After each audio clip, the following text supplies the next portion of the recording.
Hi, my name is Jordan Wiggins. I'm a senior at Westfield State University, and I am performing my research on the effects of repetitive head trauma in athletes who play contact sports.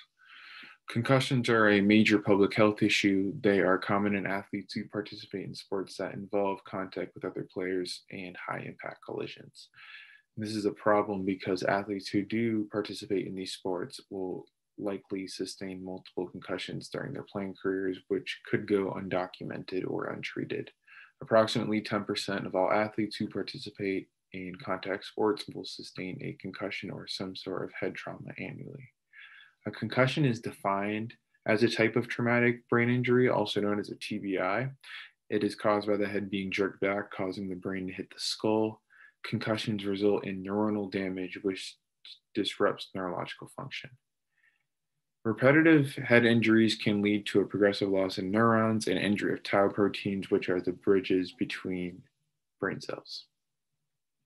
The resulting brain cell degeneration is progressive and potentially lethal if left unrecognized and untreated.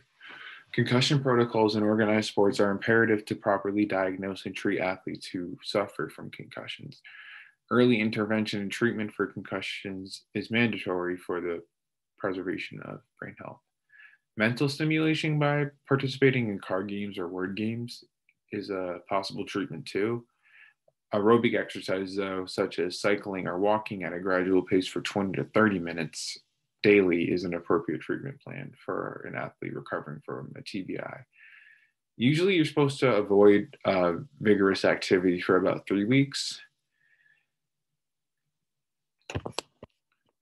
So, in my research, it was just a lot of information on the treatments, preventions, and just statistics on how many concussions happen a year. I also found another really cool one, which was about cerebrospinal fluids being taken after a spinal tap from the lumbar spine.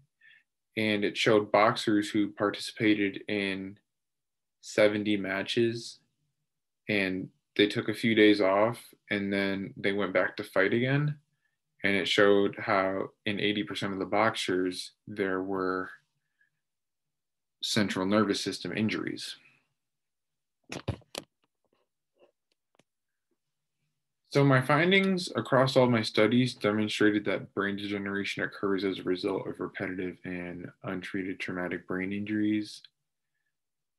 Research also showed that multiple TBIs could lead to brain atrophy and other cognitive deficits. The brain is the most important organ we have, and we need to protect it so we don't avoid getting all these concussions. In the future, the impact of brain trauma should be studied more closely and should be used to guide the diagnosis and treatment of brain injuries based on severity. PET scans and lumbar punctures have been used to diagnose severe cases of head trauma by measuring tau protein displacement. When athletes suffer major head trauma, these tests should be used to guide treatment and length of treatment after injury. In addition, see if the player should ever return back to contact sports ever again.